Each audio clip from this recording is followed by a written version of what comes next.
yang akan dilakukan antara saya dan juga Angkatan Laut. Inisiasinya yang pertama adalah ini, saya alhamdulillah diberikan kepercayaan sebagai Duta Maritim, dan ini mungkin sedikit menginformasikan kepada teman-teman di luar sana agar teman-teman tidak salah paham atau gagal paham. Duta Maritim ini bukanlah jabatan seperti misalnya letkol atau kolonel, tapi ini merupakan penghargaan yang diberikan kepada saya karena saya diharapkan menjadi corong ataupun bisa menggaungkan program-program Angkatan Laut terutama yang berada di maritim seperti olahraga air, ketahanan pangan, lingkungan, pokoknya segala sesuatu yang berbau dengan pendidikan, kesehatan dan juga olahraga, karena kebetulan itu juga inline dengan komisi saya di DPR RI di Komisi 10. Jadi alhamdulillah diberikan kepercayaan oleh Panglima Koarmada sebagai Duta Maritim untuk bisa menggaungkan program-program Angkatan Laut ini dan mengajak anak-anak muda untuk bisa lebih melek akan literasi maritim. Program kedepannya apa? Yang pertama dan konkret kita lakukan saat ini ada di tanggal 21 Mas. Jadi insya Allah tanggal 21 ini kita akan ada kegiatan sosial di mana kita juga mengundang salah satu influencer yang sedang terkenal saat ini. Kalau tidak salah Chef Bonbon ya. Chef Bobon akan membuat masakan yang dalam jumlah yang besar dan itu akan kita bagikan kepada anak-anak berkebutuhan khusus. Juga di sana saya sebagai Duta Maritim akan mengajarkan mereka dengan hal yang saya bisa, seperti misalnya seni misalnya kita berakting ataupun bentuk seni lainnya, juga mengajarkan mereka bahasa Inggris dan baca tulis. Itu di mana kan nanti akan dilaksanakan tanggal 21? Akan ada di beberapa tempat, salah satunya mungkin di Kepulauan Seribu. Kita juga ada rencana ke Desa Nelayan. Jadi akan ada beberapa aktivasi-aktivasi yang kita lakukan, termasuk ada salah satu kejutan buat teman-teman nanti. Berarti ada berapa titik lokasi mungkin? Sejauh ini untuk di minggu depan sudah kita siapkan ada 3 ya. Ada 3 giat untuk di hari Senin. Mungkin Kak Fera kan dinamakan menjadi Duta Maritim, lebih hektik gak sih? Apa mungkin ekstra hektik daripada Komisi 10? Alhamdulillah Mbak, kalau saya melihatnya mungkin Panglima Koarmada RI dan juga Angkatan Laut melihat kinerja saya di DPR RI selama ini seperti apa, dan mungkin dianggap layak dan juga fit and proper untuk menjadi Duta Maritim. Jadi ya ini adalah tanggung jawab tambahan untuk saya, tentunya masih inline dengan passion saya juga, yaitu di pendidikan, di olahraga dan juga di kepemudaan. Jadi saya rasa ya saya harus lebih banyak effort dan waktu aja untuk pekerjaan. Hari ini juga dihadiri sama keluarga sendiri. Betul. Oh, dan satu lagi, menjadi Duta Maritim ini sedikit menginformasikan ke teman-teman, mohon maaf saya potong Mbak, itu saya sifatnya sukarela dan tidak dibayar atau tidak digaji sama sekali oleh Angkatan Laut. Jadi kebanyakan teman-teman mungkin salah paham kan, ada dari negara membayar saya atau saya diberikan gaji, tapi ini tidak ada sama sekali.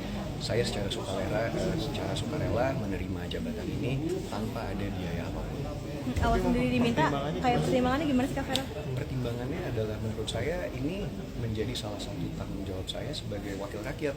Karena ketika saya disumpah dan saya dilantik, saya sudah berjanji untuk mengutamakan kepentingan negara daripada kepentingan diri sendiri. Jadi saya rasa sebagai anak muda yang alhamdulillah punya influence, saya punya follower, dan saya juga punya media sosial yang bisa dimanfaatkan untuk menggaungkan kebaikan, ya kenapa tidak? Toh ini juga adalah penghargaan yang luar biasa menurut saya dari Angkatan Laut yang diberikan kepada saya, dan mungkin ada nilai historis dan sentimennya Mbak. Jadi mungkin sedikit dari teman-teman yang tahu, keluarga saya itu banyak yang dari Angkatan Laut. Salah satunya adalah almarhum Eyang Papa. Beliau itu adalah Jenderal Bintang 1 pertama di Indonesia pada saat itu. Dan juga yang mengajarkan saya olahraga, termasuk berenang, pingpong, badminton, apapun itu adalah almarhum eyang saya yang notabene pelaut dulu. Mungkin ini sepanjang sejarah sendiri Duta Maritim yang paling milenial nggak sih sepanjang sejarah? Bener paling muda nggak sih Kak Fera? Saya juga baru tahu ternyata ini dalam sejarah baru pertama kali ada Duta Maritim. Jadi sebelumnya Angkatan Darat sudah pernah melakukan ini, Angkatan Udara sudah pernah melakukan ini, nah untuk Angkatan Laut sendiri ini kali pertama. Jadi saya rasa ini adalah tanggung jawab yang cukup berat juga ya.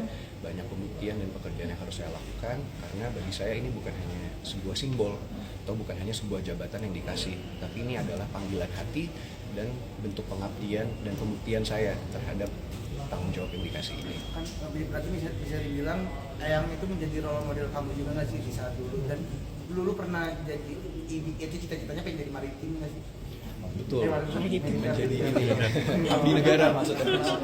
Jadi Iya, angkatan. iya. Mungkin kalau masalah almarhum eyang papa saya, beliau itu adalah sosok yang menurut saya adalah antitesa dari bayangan kita terhadap aparat penegak hukum gitu, ataupun tentara Indonesia, karena eyang papa saya itu orangnya sangat sabar, pendiam, betul-betul very down to earth. Mungkin kalau teman-teman melihat sosok Papa Ivan sekarang, eyang papa saya itu 10 kali lipat lebih tenang, lebih sabar daripada Papa Ivan. Jadi growing up, tumbuh besar, saya itu melihat bagaimana almarhum eyang papa itu orangnya sangat disiplin, dan itu saya juga bicara dengan Panglima Koarmada RI di Angkatan Laut ini. Mereka memiliki etika dan etiket di mana kalau ada undangan itu 30 menit sampai 15 menit sebelum acara dimulai mereka sudah harus hadir, sudah harus siap, dan sudah harus dengan etika terbaik mereka. Jadi hal-hal seperti itulah yang saya lihat tumbuh besar ketika saya kecil dahulu. Kalau di dalam menjadi duta mati pertama pasti sangat spesial, dan pasti kamu harus bertanggung jawab kalau tidak lanjut. Ini seperti apa?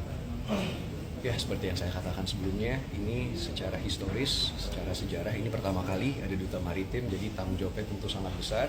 Tadi saya juga langsung banyak sharing dengan Panglima Koarmada, kira-kira aktivasi-aktivasi dan planning apa yang bisa kita lakukan yang konkret dan efektif, terutama kalau ini tujuannya adalah merangkul milenial dan Gen Z.